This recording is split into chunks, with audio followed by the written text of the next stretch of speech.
여러분 안녕하십니까?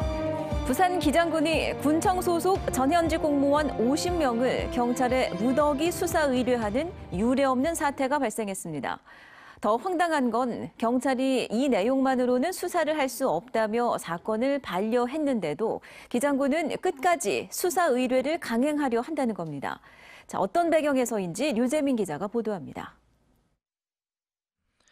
기장군이 전현직 군청 소속 공무원 50명을 경찰에 전격 수사 의뢰했습니다. 비리 의혹이 아닌 비리가 없다는 진실을 밝히겠다는 이른바 셀프 수사 의뢰입니다. 군 행정에 지속적으로 의혹을 제기함에 따라서 우리 군 공무원의 그 청렴 결백을 저희들이 입증하기 위해서 우리 감사팀에서 군수님께 보고를 드리고 군청의 소속 공무원을 상대로 한 사상 유례 없는 직접 수사 의뢰. 그 배경은 뭘까요? 기존에는 입찰 방식으로 하던 사업들이 갑자기 다 수의 계약으로 바뀝니다. 200배 가까이 불어났잖아요. 그러니까 모든 판단을 부수에서 하는 겁니다. 타당성과. 1년 전 오늘 기장군 의회입니다. 기장군이 수의 계약을 맺은 건설사에 계약을 몰아줬다. 적정성 검토 없이 공사가 진행됐다는 지적에 오규석 군수와 군 의원이 설전을 벌이는 장면입니다. 지난달에는 관할 해수욕장 침식 방지 사업 참가 업체들이 담합했고 모래 품질과 물량에도 문제가 있었지만 기장군이 이를 묵인했다는 의혹도 제기됐습니다. 행정적인 처리가 먼저 자체 감사도 이루어져야 되고 자체 감사에서 문제가 발생했다고 하면 그 다음 수사 의뢰로 넘어가야 되는 건데 그것을 다 건너뛰고 수사 의뢰로 갔다. 이에 대해 경찰은 기장군이 구체적 내용 없이 의혹만 제출했다. 보완할 부분이 너무 많다는 이유로 수사 요청을 반려했다고 밝혔습니다.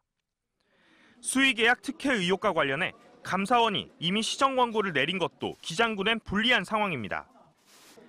특히 기장군이 제출한 수사 의뢰 명단에는 정작 의혹의 정점에 있는 오군수 본인과 해당 업체는 빠져 있는 것으로 전해졌습니다. 잇따른 감사와 공무원 무더기 수사 의뢰로 일부 직원들 사이에선 제대로 된 업무 수행이 어렵다는 한탄의 목소리도 나오고 있습니다. 기장군은 수사 의뢰를 강행하겠다는 입장이지만 그로 인한 행정 공백과 피해는 고스란히 기장 군민들에게 돌아갈 거란 지적입니다. MBC 뉴스 류재민입니다.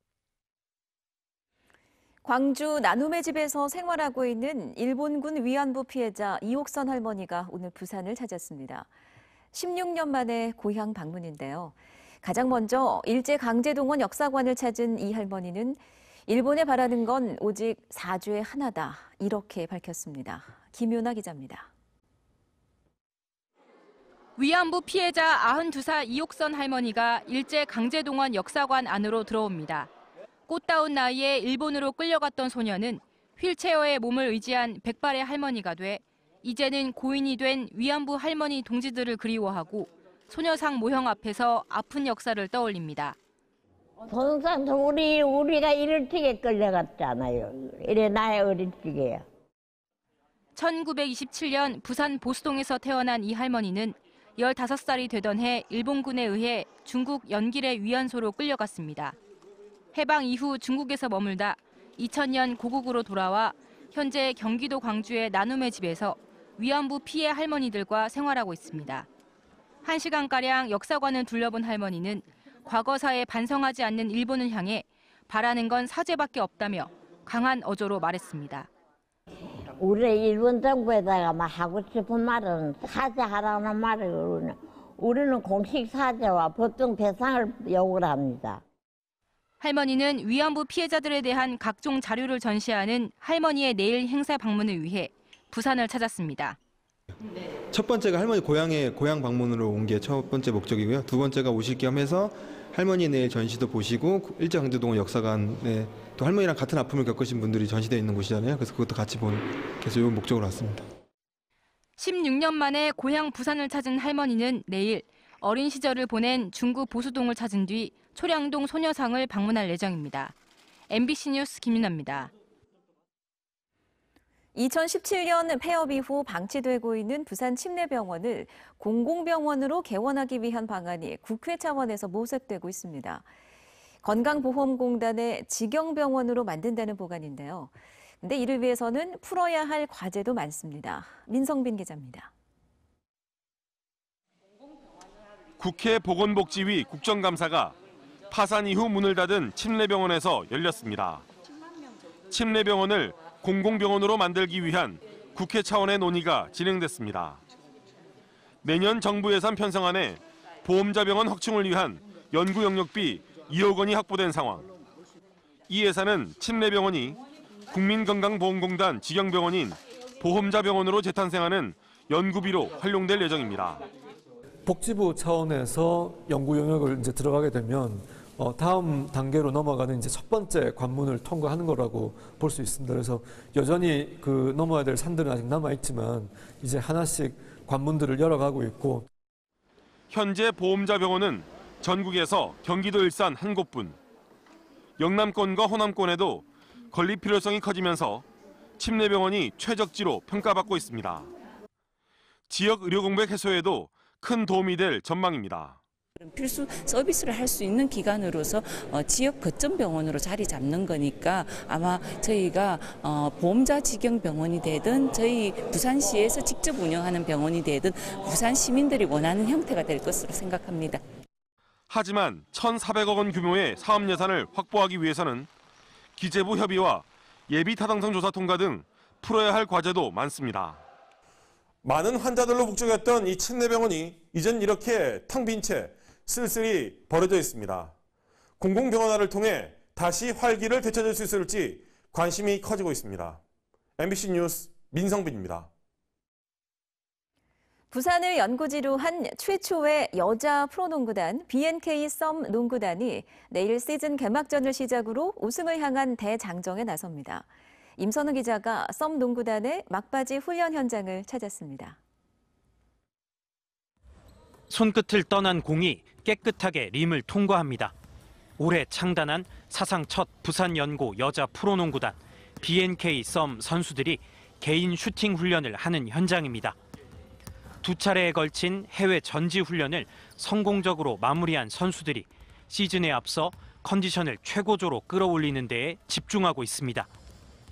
BNK의 첫 지휘봉을 잡은 유영주 감독은 현역 시절 한 시대를 풍미했던 카리스마로 선수들을 이끌며 봄 농구에 대한 자신감을 내비쳤습니다.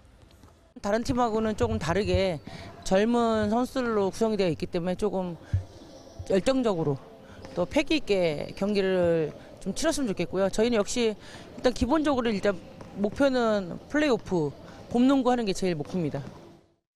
올해 WNBA에서 9.2득점, 4.5 리바운드를 기록하며 경쟁 구단에서 눈독을 들였던 외국인 선수 단타스는 골밑을 장악한다는 각오로 훈련에 매진하고 있습니다. Os objetivos são os melhores possíveis. Vou procurar ser uma boa jogadora para a equipe principalmente. E eu acho que o objetivo hoje dessa temporada é ganhar o máximo de jogos que a gente conseguir. 한국 여자 농구 연맹이 시즌 개막을 앞두고 선수들을 대상으로 실시한 설문조사에서 가장 활약이 기대되는 선수 1위로 꼽힌 진안이 단타스와 함께 BNK의 골밑을 책임집니다. 이번 비시즌에 웨이터 좀 더 많이 하고 양 코치님랑 몸싸움도 좀 더 연습 많이 했으니까 이번에 시즌 좀 더 낫지 않을까 그 생각하고 있어요. 팀의 리더이자 간판 슈터였던 한채진이 신한은행으로 떠난 상황에서 구슬과 노현지가 상대팀의 외곽을 흔드는 역할을 수행합니다. 겁없는 2년차 이소희 역시 슈팅 능력과 뛰어난 스피드로 코트를 휘저어줄 것으로 기대됩니다. BNK는 내일 오후 5시 부천 KEB 하나은행과의 개막전을 시작으로 우승을 향한 대장정에 나섭니다. MBC 뉴스 임선응입니다.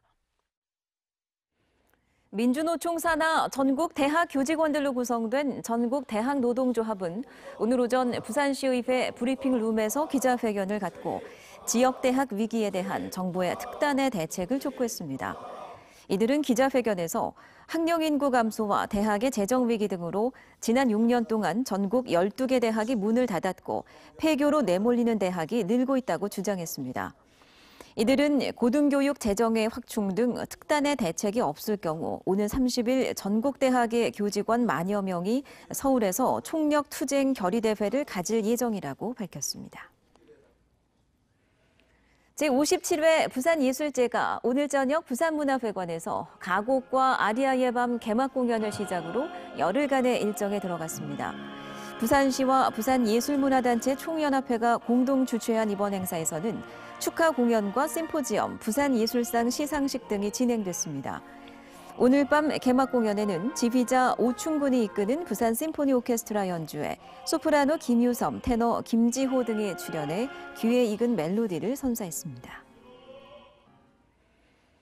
교통사고로 아들을 잃은 아파트 경비원에게 막말을 해 의회에서 제명당한 전근향 동구의회 의원이 행정소송 항소심에서도 승소했습니다.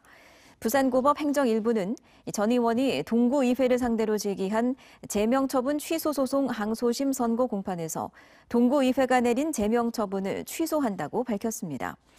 재판부는 가장 무거운 징계인 제명을 의결할 경우 형평과 비례 원칙이 신중히 고려돼야 하며 의원 제명 처분은 징계 사유에 비춰 과중하다는 1심 판단을 존중해 1심과 같은 내용의 판결을 내렸습니다. 올해 4회째를 맞는 2019 부산 원아시아 페스티벌이 내일부터 일주일간 화명 생태공원과 영화의 전당, 해운대 구남로 등에서 열립니다. 올해 페스티벌에는 슈퍼주니어와 강다니엘 등 한류 스타 27개 팀이 출연하며 역대 최다 아이돌 스타가 등장합니다. 내일 열리는 K-팝 콘서트에서는 마마무와 여자친구, 있지 등 총 16개 팀이 축제의 시작을 알립니다. 부산시의회 시민중심 도시개발 행정사무조사 특별위원회는 오는 21일 LCT와 오시리아 관광단지 조성사업 추진 과정의 행정상 문제점을 확인하기 위해 3차 증인조사를 실시한다고 밝혔습니다. 이번 조사에는 부산시와 부산도시공사, 해운대구청과 LCT 시행사 관계자 등이 출석할 예정이며 2차 조사에 불참한 서병수, 허남식 두 전직 부산시장도 다시 참고인으로 채택됐습니다. 특위는 지난 5월과 9월 두 차례 증인조사에서 각종 특혜성 사업 변경 등에 대한 여러 문제점을 지적하고 개선을 요구한 바 있습니다.